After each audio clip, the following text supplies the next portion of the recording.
Try to find you at the bottom of a bottle, laying down on the bathroom floor. My loneliness was a rattle in the windows.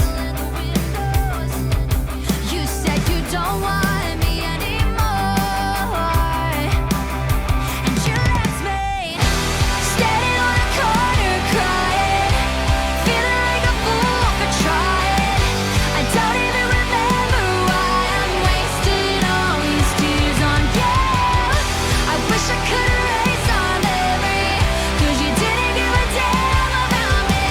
Oh, finally I'm through wasting all these tears on you. Cassadee Pope. Hi. I feel like bad that I got you out of bed early in South by Southwest. It's not early. It's 11 a.m. I don't know, but like rock stars. I don't know. You guys live in a different time zone, you know? I don't know. I feel like in this environment, you kind of have to like know how to work with a lack of sleep, and just do it for like 3 days and then go home and crash. Yes. Exactly. But and you were emo night last night. You were at concerts. You did all the things. Yeah. Well, yeah. You know, you're a Nashville guy, so I had to make time. I appreciate that very much. Thanks for coming. Of course. But you know, Cassadee, I was thinking about your career, and it's so fascinating, like the journey that your career has taken. Mm-hmm.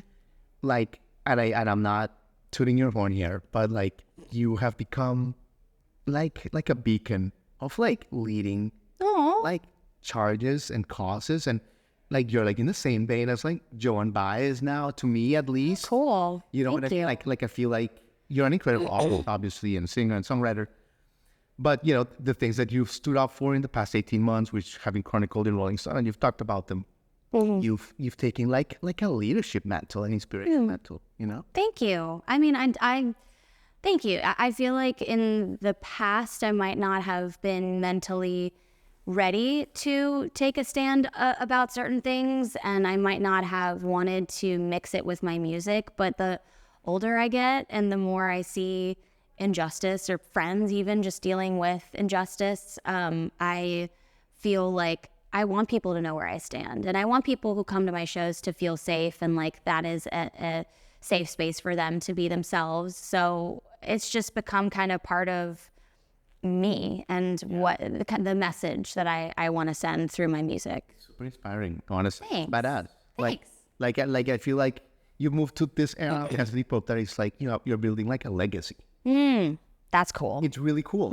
Like I figured you'd be too close to the trees to see it, but like you're building something that is gonna be here after our time, basically. Wow. I don't think about it that way, I guess. So that's thanks. You can toot my horn all day. This is awesome. Oh my God. I was listening to your new single. Oh, cool. It's so cool. The one that's coming out this week. And it's so refreshing to see you go back to that sound, honestly. Because like I grew up with that. Yeah. You grew up with that too, like Warped Tour and all that. Yes. Like even before you played it. Yeah.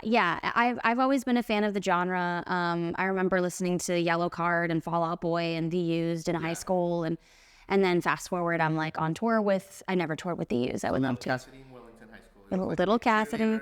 Yep. Music and Yellowcard. Yeah. In the MP3 player. Yep. Okay. Yep. That was me. I was freshman year. I was very preppy, Hollister, Abercrombie. You know, I was listening to those bands still, but then. You're going to those stores.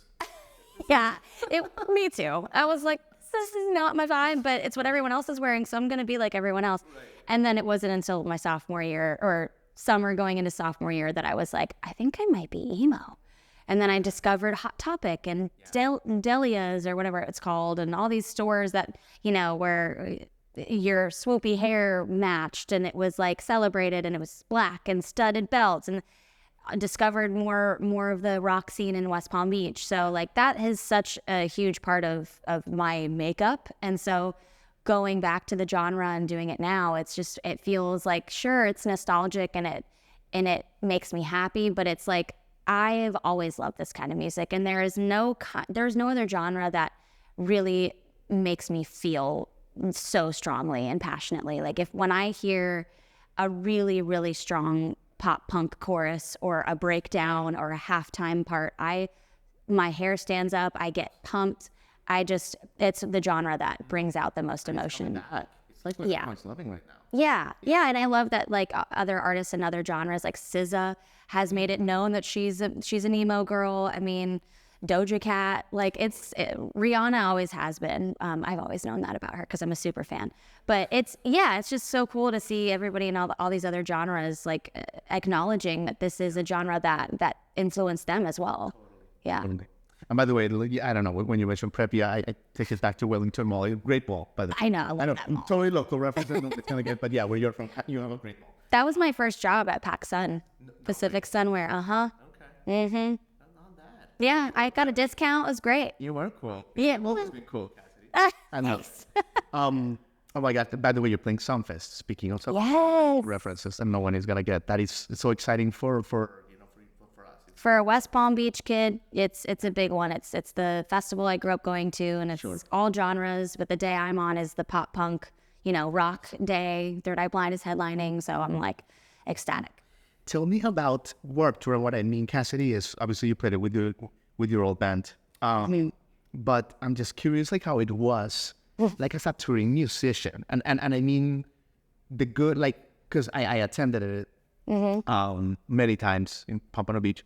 And it was just like a lot of dates. I know it's very nonstop, right? Yeah. And also like lately there's been some talk that there was like some harassment. It was just a different era. Oh boy. It was just like a different era. Like, your experience, good, bad, ugly, whatever. Like just playing Warped. I mean, I definitely feel like I felt like a bit of a antisocial person on that tour, only because I hated not knowing what time my set was going to be. So I was not about to be up till like 1, 2 in the morning partying. No, every morning you wake up and it's like you could be at 11 a.m. or you could be at 5 p.m. And you just don't know. Yeah, so I just wasn't going to risk it. And I also was on that tour with a lot of bands that I respected and wanted to impress, because at the time, we were very pop especially compared to the bands we shared the stage with. They put us on like a hardcore stage, and I'm like, I was so relieved when I could see the other bands watching our set, because I thought they wouldn't.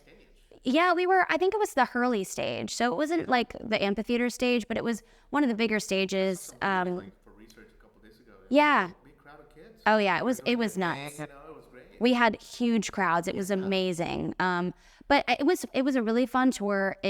I feel like it really, I don't know, it maybe showed me my professionalism, and I was really proud of that, because every show I felt so good about. I felt like I gave 1,000%, because I wasn't hungover. I wasn't, hoarse from talking super loud all night the night before. And although I probably missed out on like great barbecues, I mean, I went to a few, but I feel like I really showed what I could do. And I always felt like Hey Monday was a band that kind of always needed to prove ourselves, because we had this very rare trajectory of being signed to a major label and then directly going on tour with a band like Fall Out Boy and touring the world. So I was like, we have to kick ass every day. I'm going to sound awesome every day. So that was the only thing. I wish I hung out with everyone a bit more, but the catering was great.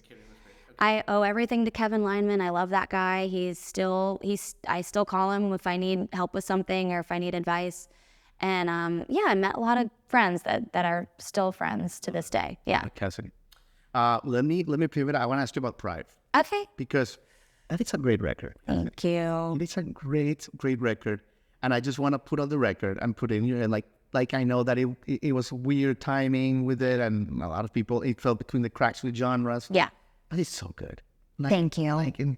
Don't let it be forgotten, please. Thank you. Develop your career and bangers and hits. Yeah. Because there's some really inspiring and fantastic singles in there. Thank you. That I will be honest, that album broke my heart. I could get emotional, talking about it sometimes, because I really felt like I was taking all the things that made me who I am. Break 2. Break 2 is like. It's like a number. I'm so proud of that song. But taking two worlds and having them collide, like the pop punk stuff and the country stuff, I really felt like it was something special. And I felt like the algorithm was against me with doing country for 10 years. And then it came out in 2021, and I felt like things were still weird after COVID. I tried to tour on it in 2022, and that was weird, and people were still afraid to come out to shows. There were still vaccination requirements at certain venues. It was just a weird time, and it really, I felt like it was a monumental album for me to do, to then tell me maybe you should be going in this direction, and I did. So it was good for that reason, but I do wish it did better. Yeah. And speaking of Thrive, I think that's a very cool character trait that you have, Cassadee. And thank you for your time. I know you got a lot going on. This resiliency that you have.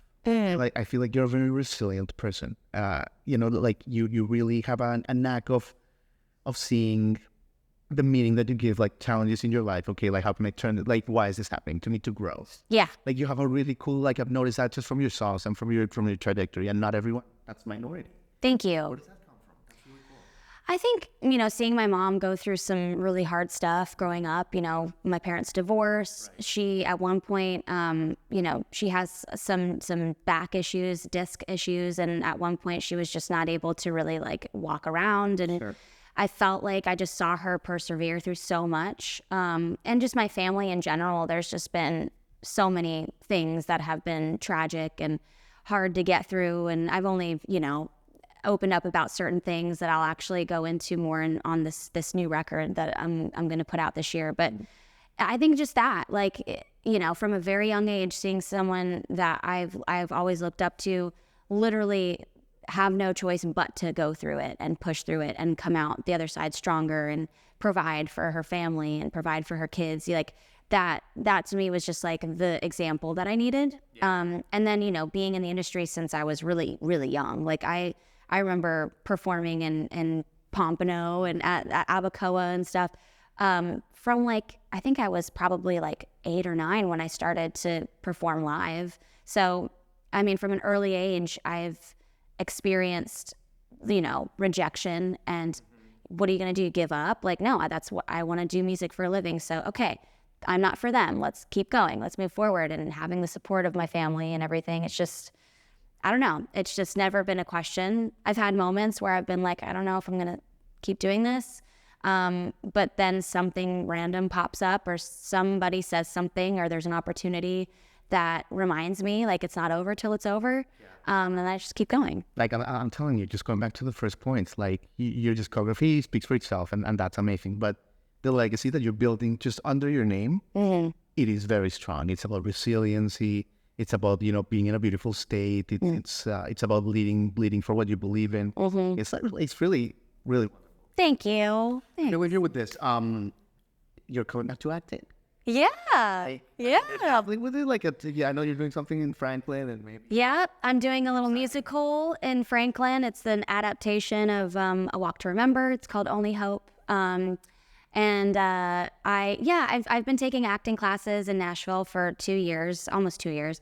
And I've always loved acting. I've always tried to incorporate it into my music videos, and I've always wanted to do it, but I never wanted to take time away from music. And now that I'm getting older, and I'm realizing, like, I want to diversify my career. I don't want to be doing one thing for the rest of my life. It feels like I've done it for so long, like, just being an artist, that I'm like, okay, what else can we do here?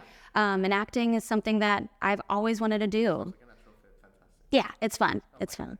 Well, Cassadee, thank you. Thank you. Yeah. Rest of the festival. And you too. I'm super excited for the next chapter for you. Thank you so much. Hi, everybody. Thanks for watching.